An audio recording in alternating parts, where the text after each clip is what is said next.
क्या आपने कभी सोचा है कि दुनिया में एक छिपा हुआ जादुई पक्ष है? क्या आप जानते हैं? तो राजस्थान के सुनहरे रेगिस्तानों के पास एक शांत गांव में एक 2 वर्षीय लड़का अरव यह जानने वाला था।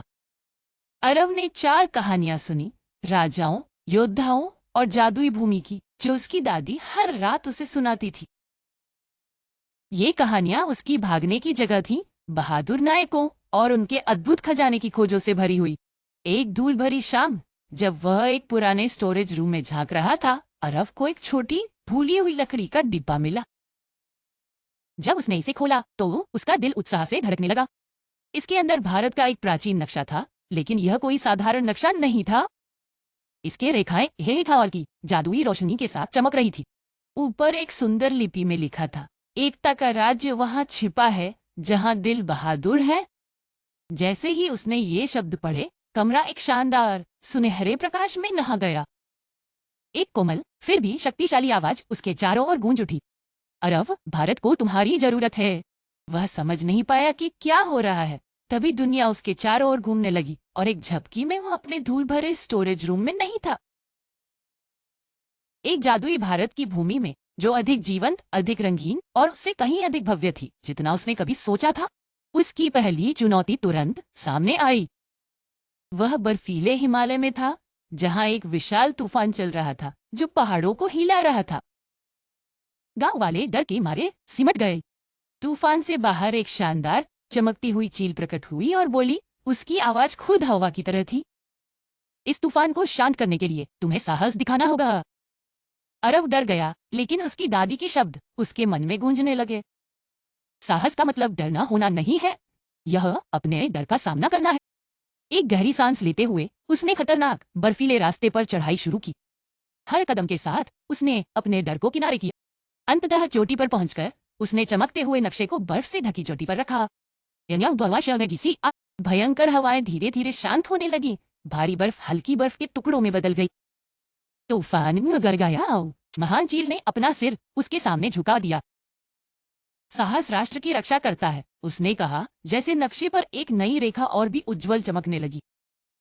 उसकी यात्रा खत्म नहीं हुई। एक पल में अरव ने खुद को एक विशाल मचलती हुई नदी के पास पाया। पानी खतरनाक तेजी से बढ़ रहा था, जो पास के गांवों को बाढ़ में डुबोने की धमकी दे रहा था। लेकिन एक साथ काम करने के बजाय लोग बहस कर रहे थे, आपस में आपदा के लिए एक दूसरे को दोष दे रहे थे। गंदले गहराइयों से एक बुद्धिमान पुराना कछुआ उभरा, जिसकी आंखें प्राचीन और ज्ञानी थीं। केवल एकता ही नदी को शांत कर सकती है, उसने सलाह दी, प्रेरित होकर। अरव ने सभी, हम एक साथ मजबूत हैं, उसने पानी के गरजने के बीच चिल्लाया। उसके शब्दों ने एक गूंज पैदा की। गांव वालों ने अपनी बहस बंद की, एक दूसरे की ओर देखा और हाथ मिलाने लगे। उन्होंने मानव श्रृंखलाएं बनाई, बालू के थैले पास किए और उठती बाढ़ के खिलाफ एक बाधा बनाने के लिए एक साथ काम किया। जैसे जैसे उनकी एकता बढ़ी, नदी की क्रोध शांत हो गई, उसकी धाराएं फिर से शांति में बदल गई। एकता राष्ट्र का निर्माण करती है। और एक बार फिर अरव के हाथ में नक्शा पहले से भी अधिक चमकने लगा। उसका अंतिम गंतव्य उन प्राकृतिक चमत्कारों के विपरीत था जिनका उसने सामना किया था। वह एक विशाल रॉकेट लॉन्च केंद्र के पास प्रकट हुआ। एक विशाल रॉकेट अपने लॉन्च पैड पर खड़ा था, चुप और स्थिर। वैज्ञानिक, देश के चारों ओर के प्रतिभाशाली दिमाग ने उम्मीद खो दी थी। सितारों तक पहुंचने का उनका सपना असफलता से ग्राउंड हो गया था। तभी एक चमकता बच्चा, जो पूरी तरह से रोशनी से बना हुआ प्रतीत होता था, अरव के पास प्रकट हुआ। उम्मीद और मेहनत सपनों को उड़ान देती है। अरव निराश वैज्ञानिकों की ओर बढ़ा। सिंह हिरण ने हमेशा चुनौतियों का सामना किया है और हमेशा फिर से उठ खड़ा हुआ है। उसने एक विश्वास के साथ कहा जिसे वह नहीं जानता था, अब हार मत मानी। उसके शब्द सरल लेकिन उम्मीद से भरे हुए उनकी आत्मा को फिर से जीवित कर दिया। वे अपनी जगहों पर लौट आए, अपनी गणनाओं की दोबारा जांच की और एक बार और कोशिश करने का फैसला किया। एक अंतिम गिनती के साथ इंजन जीवन में गूंज उठे हैं। रॉकेट आसमान में उड़ान भर गया, उनकी नवीनीकृत उम्मीद का एक शक्तिशाली प्रमाण, 1000 आतिशबाजी की तरह चमकती हुई एक छाप छोड़ते हुए। अचानक दुनिया एक अंतिम बार बदल गई। अरव ने खुद को एक भव्य सुनहरे महल में खड़ा पाया, जिसकी दीवारें अनकही इतिहास से गूंज रही थी। शुरुआत की कोमल आवाज वापस आई। तुमने भारत के गुप्त राज्य को खोज लिया है।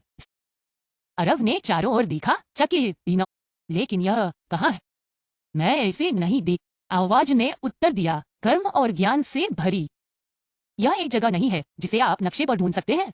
यह हर साहस के कार्य में, हर एकता के क्षण में और हर सपने में जो हार नहीं मानता में जीवित है। इसके साथ अरव ने अपनी आंखें खोली। अपने छोटे गांव के कमरे में वापस, लकड़ी का डिब्बा उसके हाथ में। सब कुछ वैसा ही था जैसा था, लेकिन वह अलग था।